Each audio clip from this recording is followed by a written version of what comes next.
So I said I must get out of these wet clothes and into a dry martini. Oh, well said. Oh, you indeed. puppets again. Thank you. Oh, good Lord, there's a fly in my drink. I put it there. You did? I slipped it into your glass as a gag. Pure hilarity.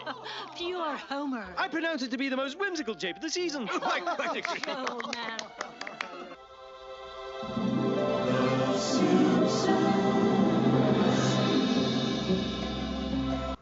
Hello, and welcome to the Simpsons Countdown, the podcast where we go back to the beginning and watch all of The Simpsons to trace the creative evolution of the series and count down, finding the exact moment in which it began its inevitable decline. I'm Erix Antoine, and this week I'm joined by my good friend Jason Pollock. We'll be discussing the episode The War of the Simpsons, which originally aired in the US on May 2nd, 1991.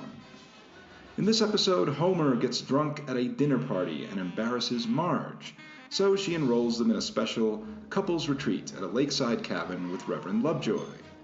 Meanwhile, Homer seems more interested in the local legend of a giant fish named General Sherman and becomes obsessed with catching him. The episode attempts to observe the very real issues of a man with a drinking problem and how this can negatively impact his marriage and his family's stability, while trying to balance that with the customary wackiness of a Simpsons episode. Pollock and I are about to discuss whether or not the episode pulls that off. So without further ado, here we go.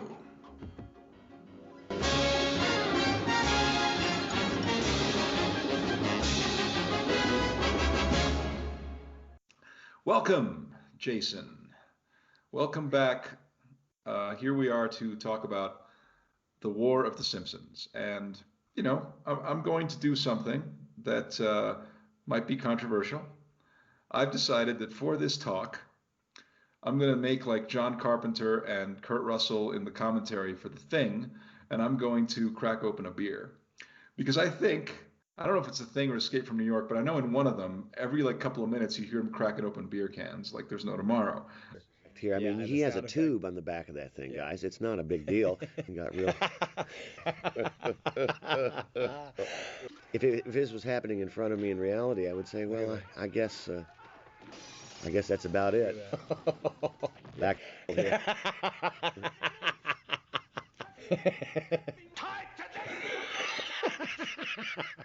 I'm doing this simply because I think it's appropriate for the episode, you know, since it revolves around Homer's irresponsible drinking. And obvious alcohol problem. Yeah. Right. Drink up, Erix. Right. His drinking problem. I'm having one beer. It's fine. It's been a long day. It's been one of those days, you know, takes the edge off. But it's just to put myself in that headspace where, you know, this is a story about a man with a drinking problem. And it's an interesting episode because it is about that, but it's also about marital problems between Homer and Marge. And it's also about Homer's selfishness. And there's a lot going on in the episode, but I feel that the episode is kind of overstuffed and doesn't actually resolve any of its issues in a particularly satisfying way, honestly. I think it's deeply, deeply flawed, but I do like its themes. I think I like that it explores those themes, or it attempts to explore themes that are real and truthful and tries to find a reality, ground the reality of the character's flaws, to sort of present Homer as a man with realistic flaws and actually confront those flaws.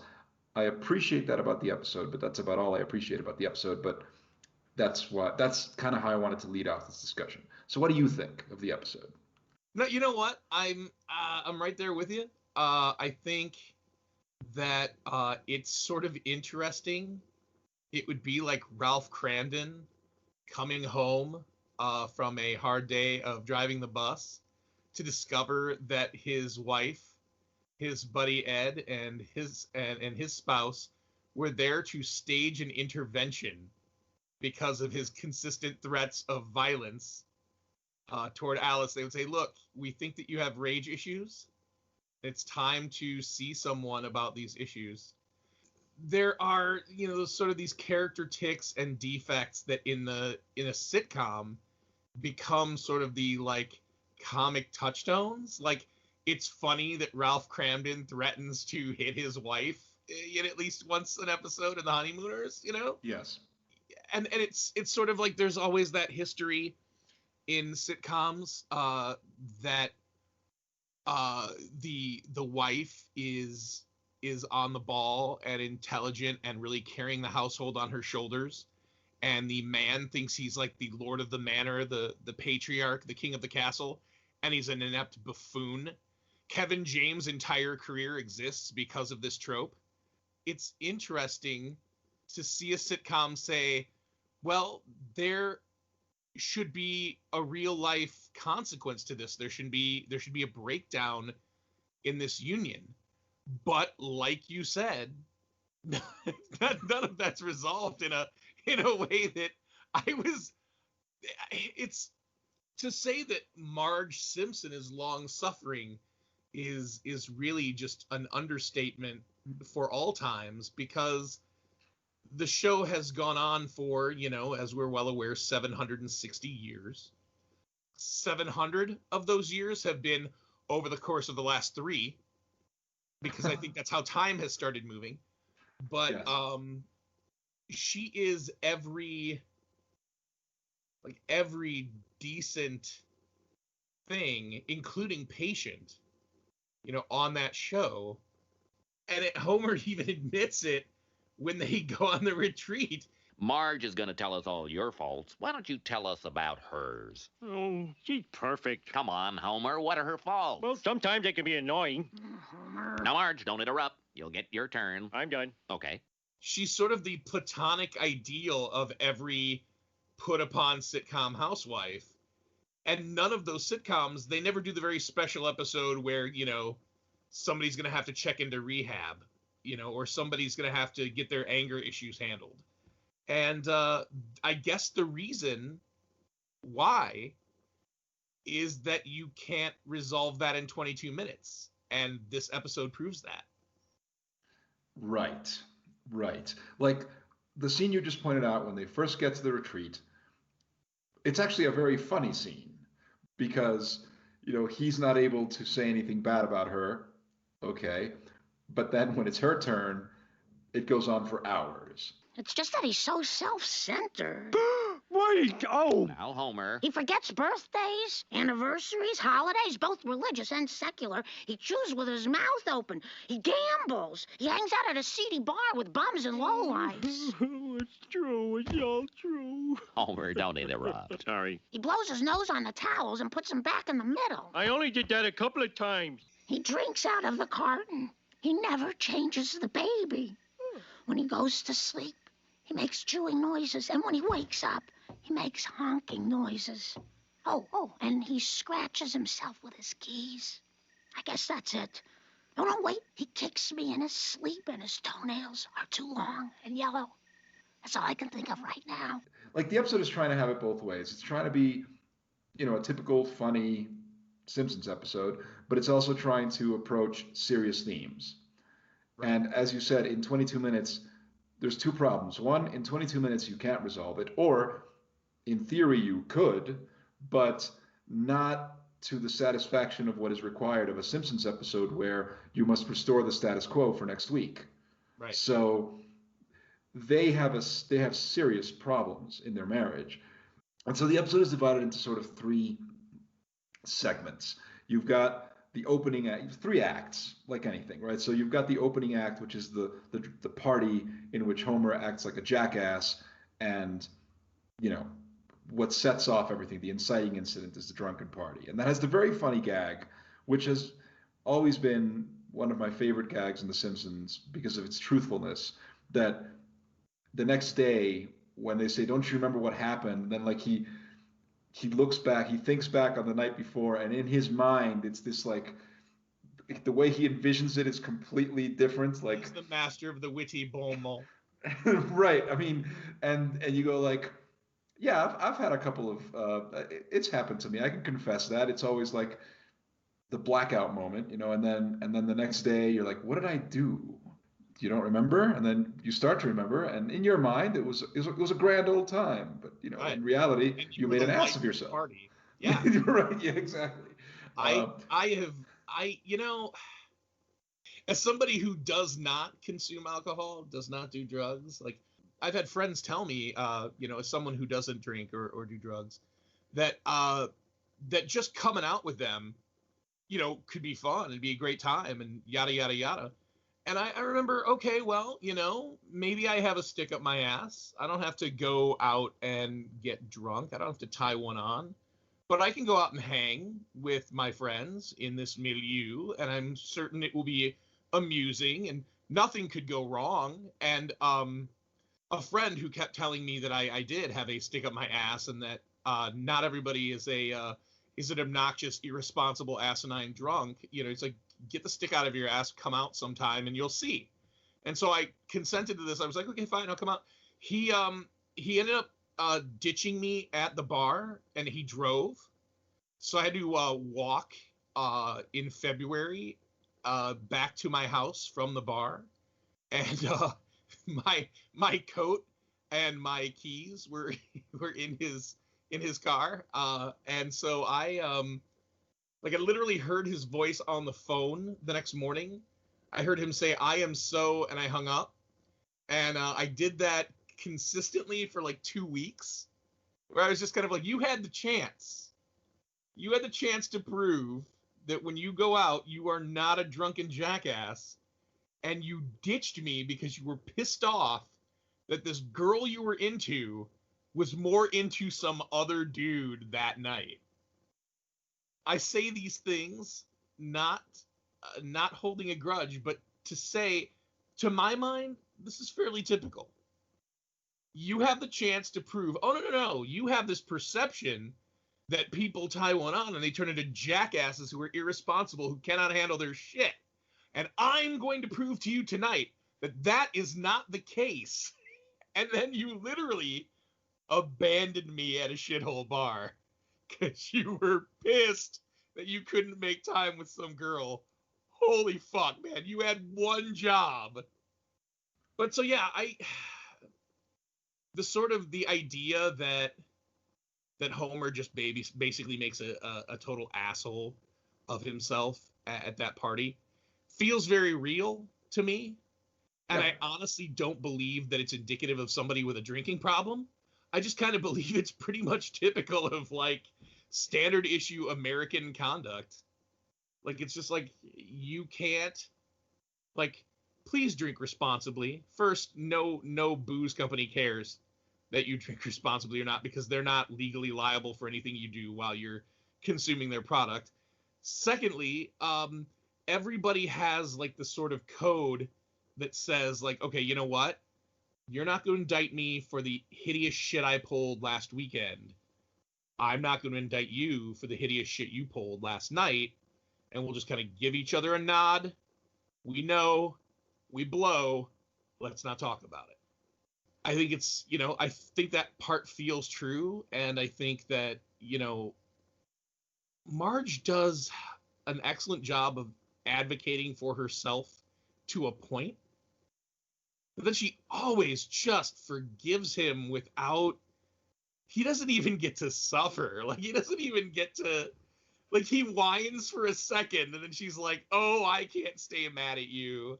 Yeah, I think that's basically the main problem of the episode, that for all its attempts to tackle the issue with some level of seriousness, in the sense that it's trying to say, well, this is an issue, and he has embarrassed Marge, and we get the impression, the idea at least, is that this is not an isolated incident.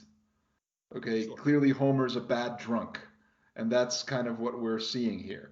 But yeah, it's what you're saying. He doesn't suffer. He doesn't really get to suffer, does he? I mean, the worst thing that happens is he goes to that retreat. She calls him out on all his shit in front of everybody, and I guess that's his comeuppance. But that's that not she even finally it. gets. The really funny thing is, she gets to get it off her chest, I guess. Yeah, I guess she gets to unburden herself, but it's not even in front of everybody, because first off, at this point, the whole reason they're there is everybody, quote unquote, saw him be an asshole. So they already know. She doesn't even have to tell them. They know. She's unburdening herself, and that might feel great, but she's not unburdening herself to everyone. She's unburdening herself to one other couple and the pastor of their church, because the episode eliminates one couple. Like, in 0.2 seconds, they're gone. I'm like, did they not think that those people fit into the plot in any way? Did they think it was going to cost too much or be too time-consuming to animate another couple? Like, I thought, having never seen the episode before or not remembering the episode, I thought that maybe the people, who, where the woman says, he hasn't been able to cut it in the manliness department. I thought that she would be some temptress to like lure Homer further down some sinister path. I mean, sure, he makes an ass of himself when he's drunk, but he also he ogles another woman, and Marge sees him do it, and that's a woman, super to not me. a stranger. I mean, this is awkward. Right. She's ogling the neighbor's wife. Right. And it's somebody from their social circle, somebody that they know, that Right. they're You're gonna with. have to see and deal with these people for the rest of your natural born existence. Could you give me a handful of peanuts, Maud? Oh, sure. Not those peanuts. Oh. The ones at the bottom. Oh, okay. Ah. But yeah, I thought that maybe they were setting up some notion of like this unfulfilled woman being like a temptress for Homer, and that he would redeem himself by being able to spurn her advances when she's like literally throwing herself at him. And then that would be some sort of drama some sort of drama and then some sort of resolution where Marge would see him resist her advances and explain how much he loves his wife and could never do something like that. And then she would see, like, you know what? My faith in him is not misplaced. But he proves that her faith in him is completely misplaced because he goes fishing. And then he doesn't even, it's like he gets added to the legend of the ridiculous fish. Like, oh, one man came close. It's like, God, he even wins there. Like, he does not change. He actually catches the fish that everyone said could never be caught, and then gets added to its legend, and she just takes him back anyway.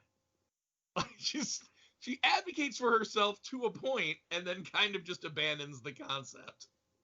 If we were to play devil's advocate for a second, do you think that might be part of the point of the episode? Like, that might be deliberate? The idea that this is a guy who just gets away with it? Like, do you think that this is a deliberate thing? Do you think we're supposed to, what you're just saying, that despite him being a shitty husband and just kind of not, he's kind of a shitty guy, all right? A selfish person. Not only does his wife forgive him, he still gets to do what he wants. Because there's no consequence, right? He gets away, he gets to do what he wants. He goes an to the asshole retreat. that's capable, and at the end of the day, he's forgiven without ever doing any heavy lifting. And I guess that's sort of, I mean, that's a trope, because he seriously does not face much in the way of reckoning ever. That's why the episode in and of itself is so kind of interesting. It breaks the mold of like the sort of the standard issue, at least, the history of the cartoon sitcom, in that it suggests that there's a continuum and an inner life and perhaps real consequences for these people, that they're actual beings who exist. And so, like you said, even though the goal is to reset the episode and restore the status quo, it does initially give you some pause or a surprise to know, like, hey, they're going to give this a try. What's interesting is that I think the best thing about the entire episode has nothing to do with that plot. It's the B plot.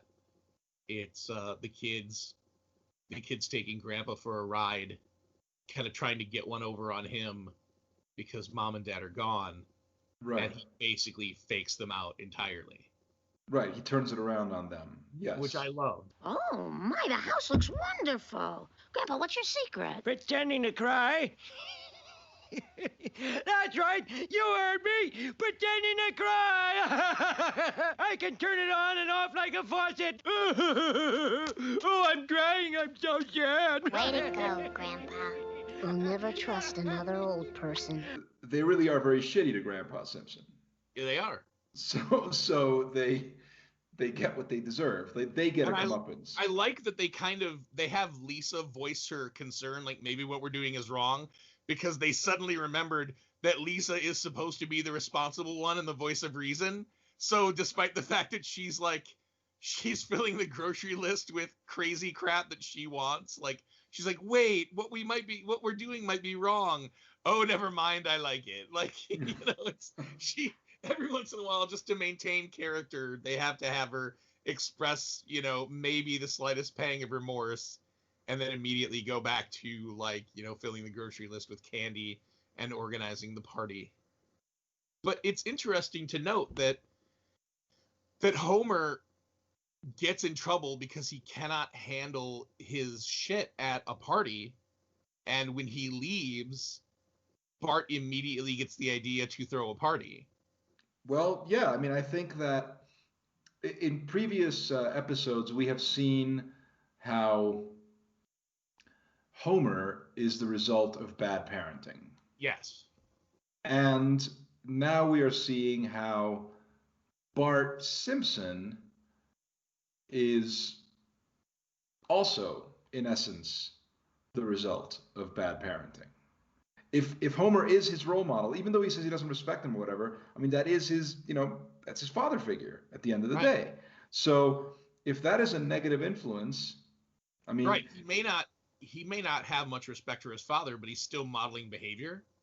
Sure. So it's going to come out, especially when you're that young. It's going to, patterns are going to start repeating. What's interesting is that under no circumstances could Lisa become Marge, I think. No. Yeah.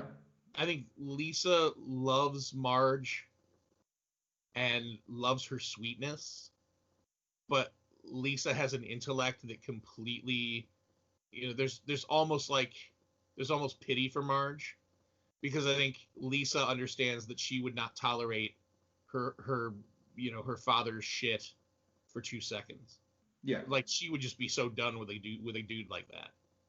There are all these things hiding in the background of The Simpsons that never really get addressed, but all of these dynamics are there, where it's like you said, Homer is the product of shitty parenting. And the shitty parenting creates a mental and emotional reality for him where he seems to zig instead of zag. And Bart falls right into that. But then you have the other child who's kind of looking at all of this and going like, yeah, that's not going to be me. It's unfortunate that these characters haven't aged in some ways. Like, I want to know who Lisa Simpson becomes in college. I want to know who she is. And I feel like that's something to explore. Like, I want to know who she is. I already know who Bart is. Like, Bart's a turd. Bart's not going to college. Bart's an asshole. I don't see Bart in the future being like a decent person at all.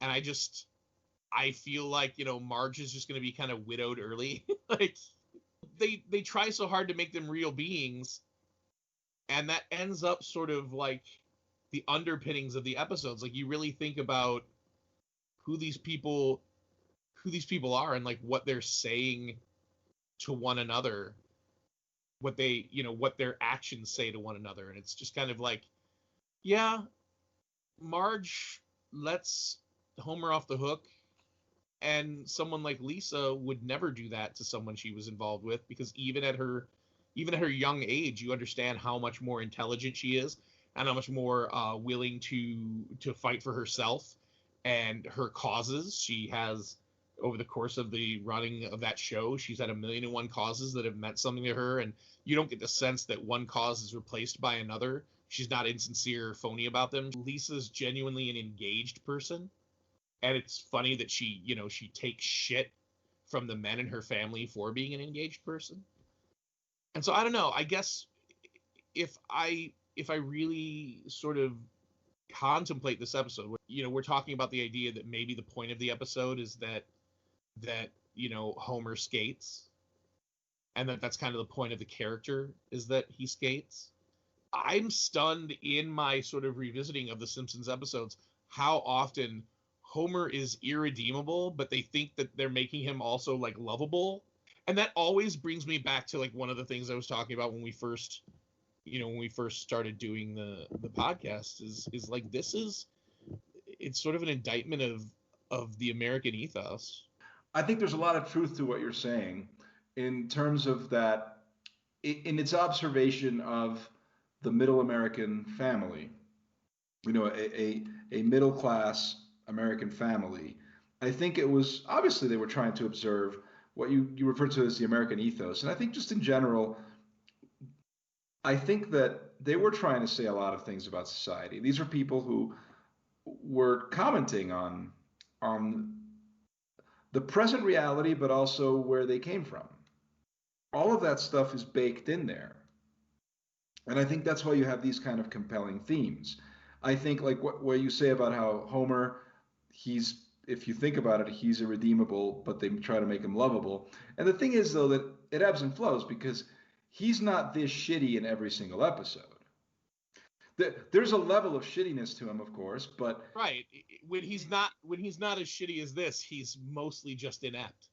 Right, or he's a little more self-aware. I mean, in the previous episode to this, Lisa's Substitute, there's a very nice passage at the end where he's very self-aware, and when Lisa's Substitute has left town and she's heartbroken, and at first he's a real shit about it, but then he realizes, okay, I'm going to go up there and try to comfort her in this moment, and he goes up and in that moment he becomes a real dad, and he's sort of, he's very aware of his position.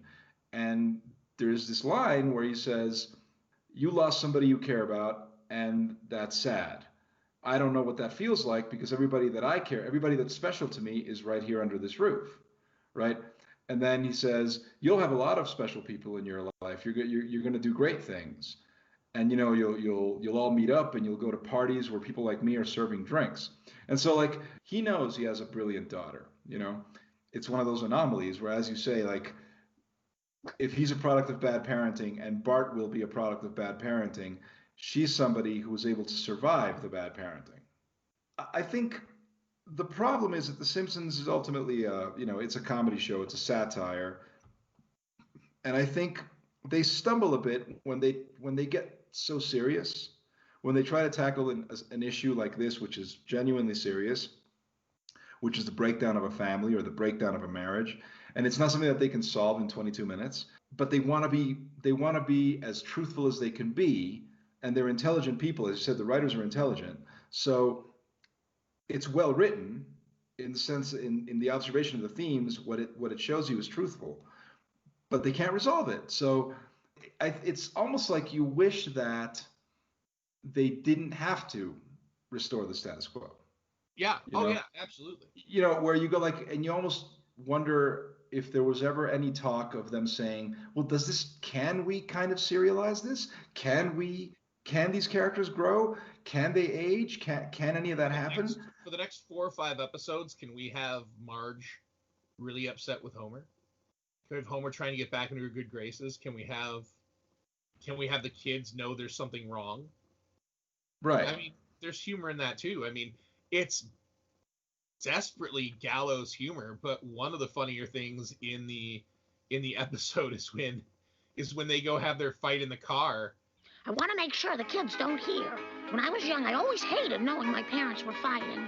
They're fighting in the car again. That music always sends a chill down my spine. It's truthful because that it also observes that. And we've seen bits and pieces of this in previous episodes. But here you also see it, that in a marriage, in a family, when there are problems in the marriage, those problems are going to affect the children as well. As much as you may try to hide them from it, that energy is there. Yep. It's affecting them anyway. So like a toxic environment is going to be toxic for everyone. So there's no way to actually, you can't just sweep it under the rug the way they try to do by going in the car and having an argument, right? So all of that stuff's actually great. You know what I mean? And that's why you go, okay, yeah, you've got it.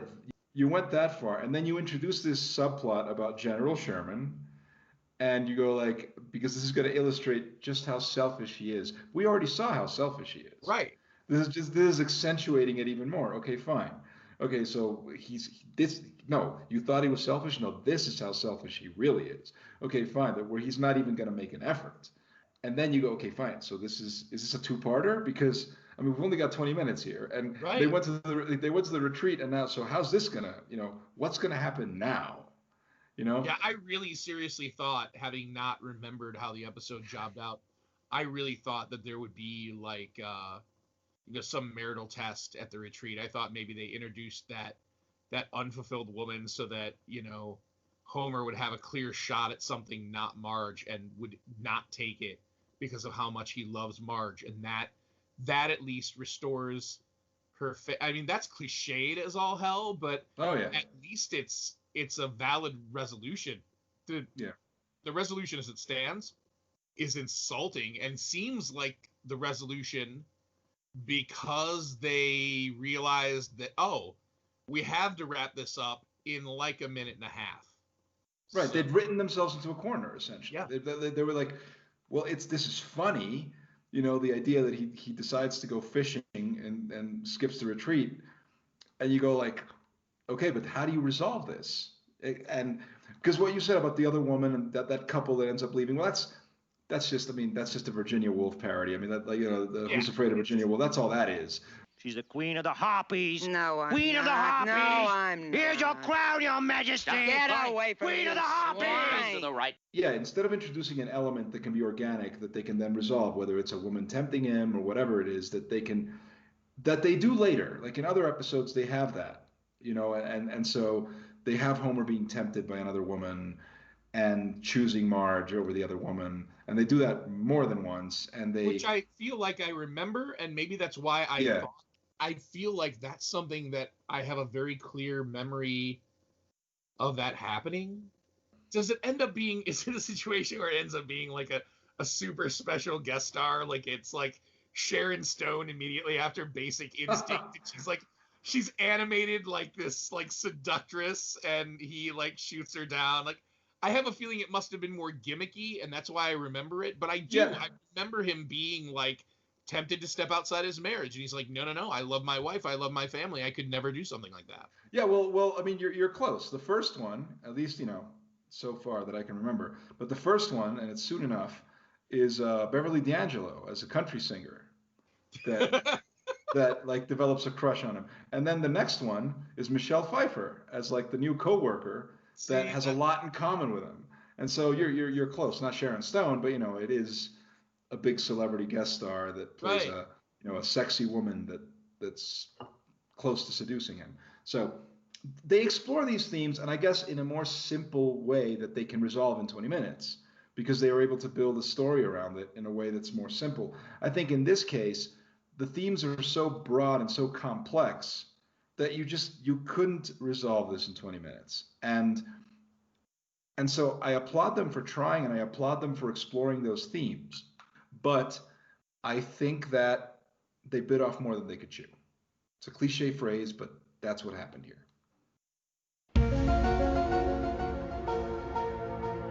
Hey there, my podcast listeners, all 7 or 8 of you. Please listen up.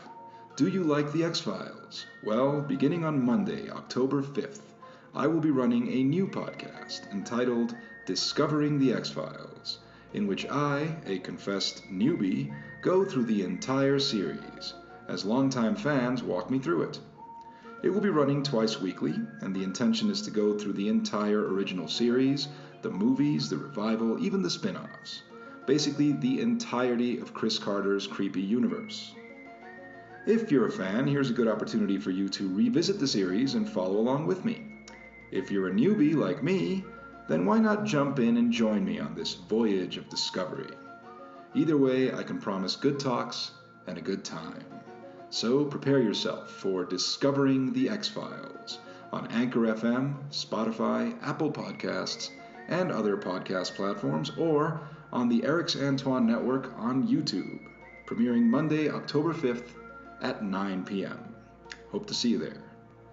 And now, back to the Simpsons Countdown.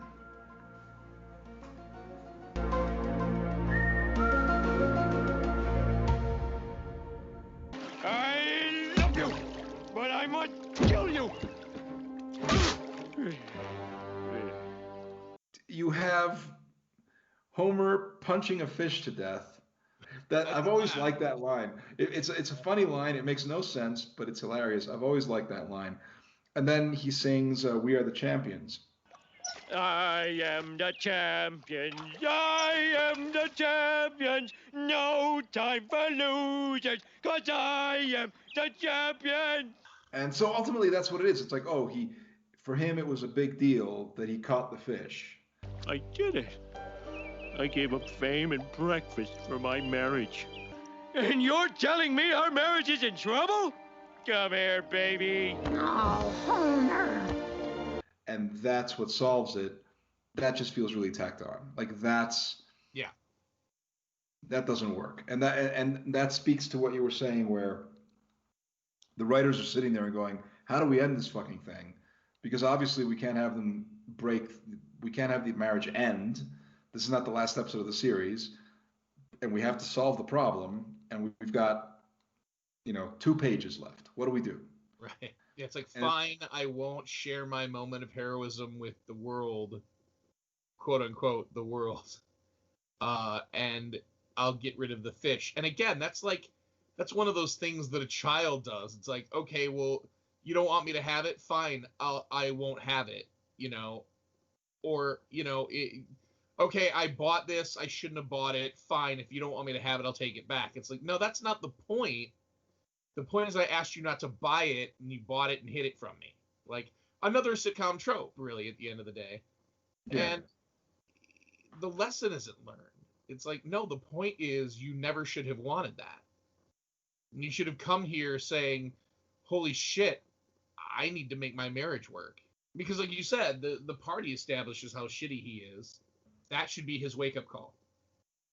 For him to not actually get the wake-up call is like, there's dumb, and then there's kind of like, drama-breaking dumb, where it's like, okay, you're never going to get this. It's like, you can't be sure he did, which I guess really does restore the status quo.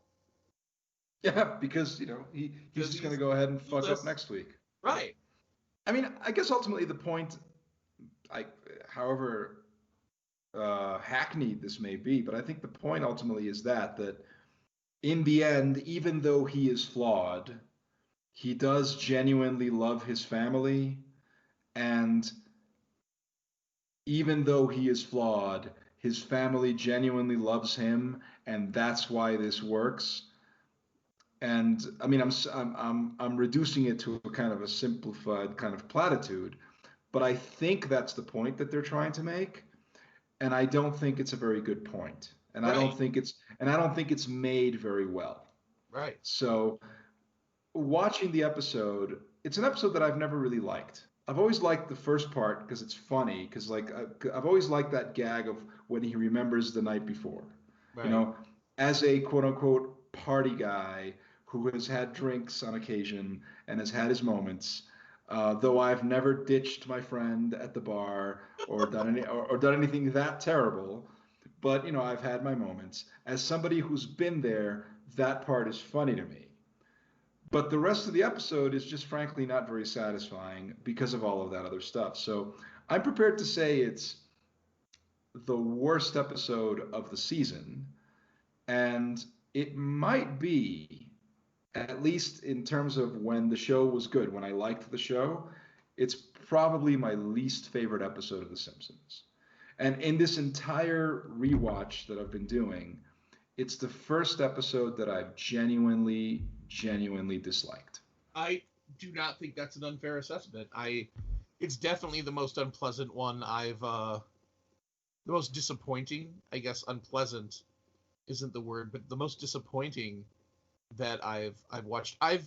Every single episode I've engaged with you in thus far has had me uttering some variation on, well, it was cute but slight, which is something you say about most sitcoms, especially most sitcoms of that era, but it's something we're not used to thinking of The Simpsons, because we do tend to think of The Simpsons as this sort of groundbreaking entertainment. It's, and I've not seen anything so far that I kind of wonder, I just look back and wonder, God, what were we all on?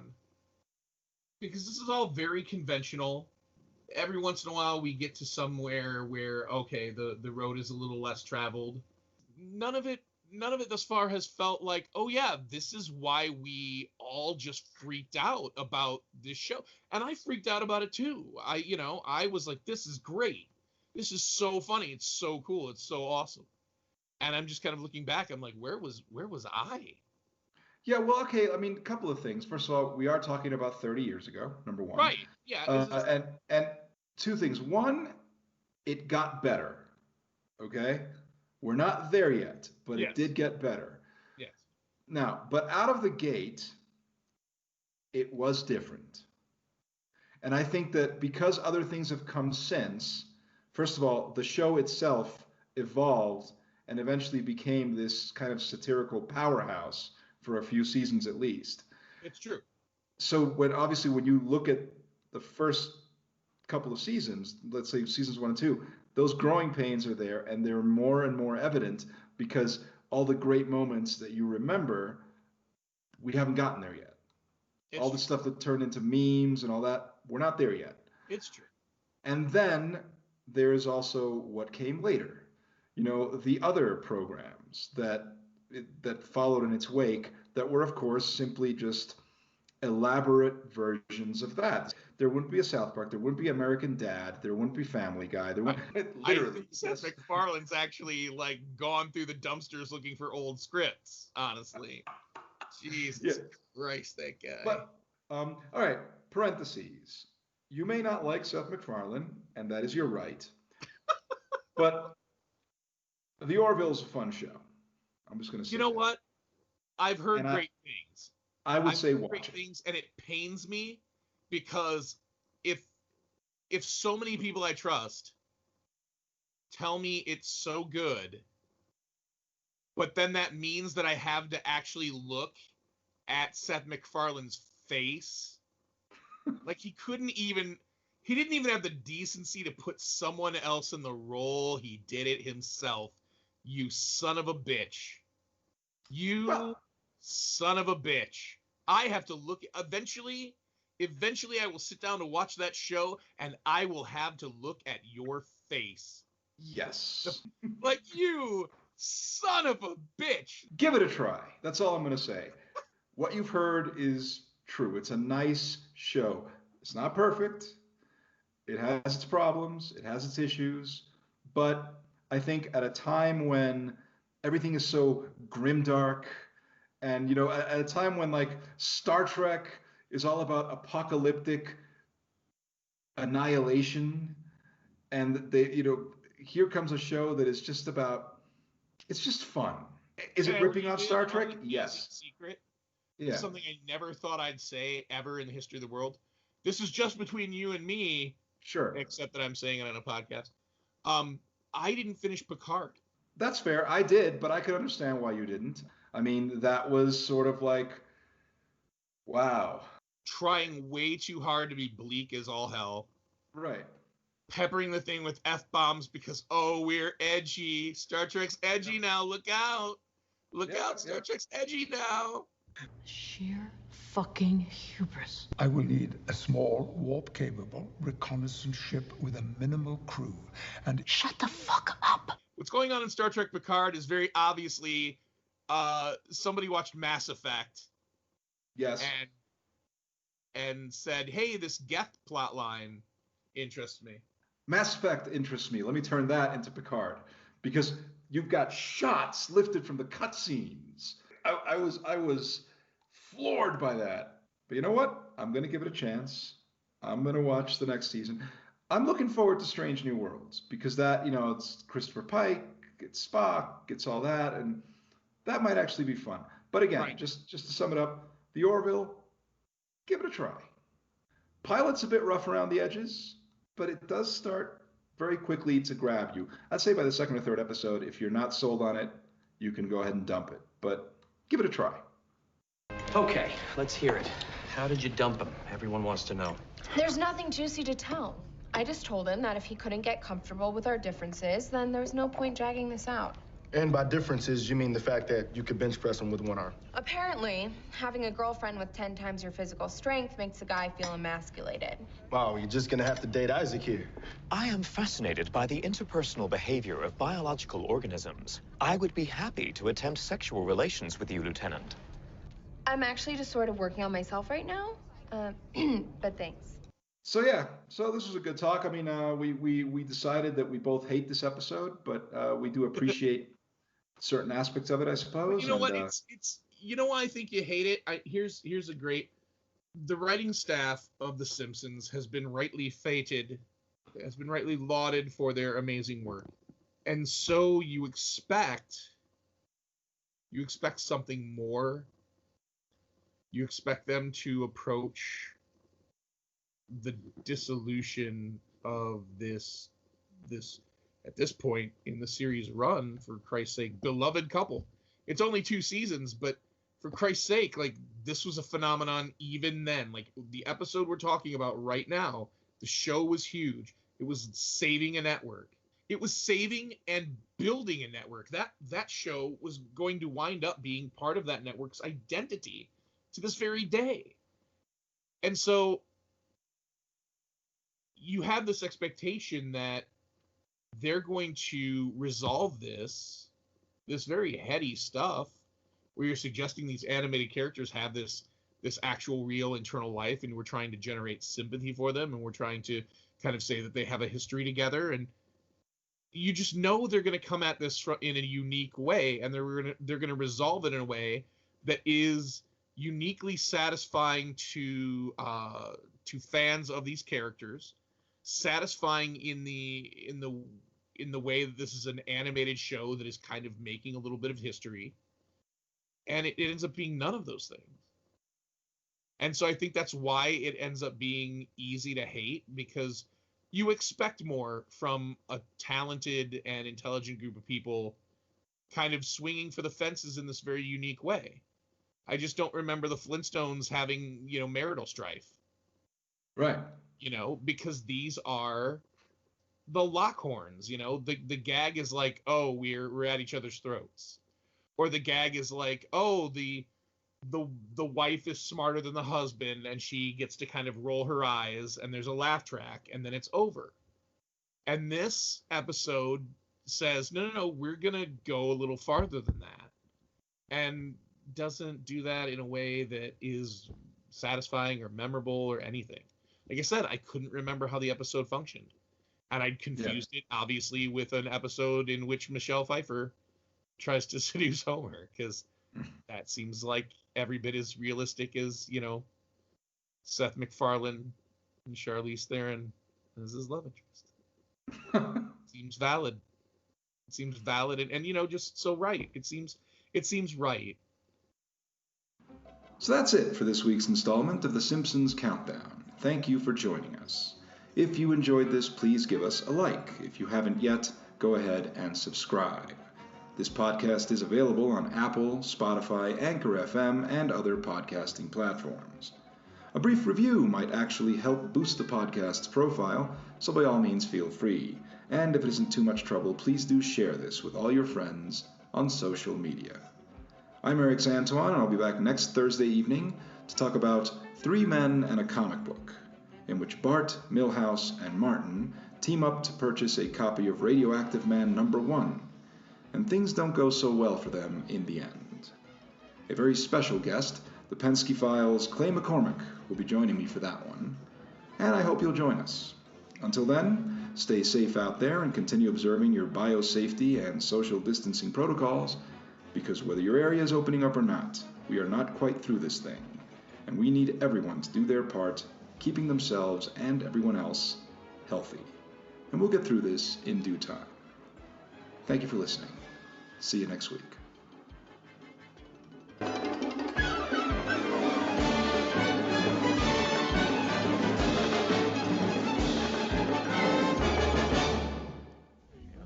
Look, this is a show that draws from a lot of different sci-fi elements. I think every show that takes place on a spaceship, or every movie that takes place on a spaceship, to some degree owes their existence to Star Wars or Star Trek.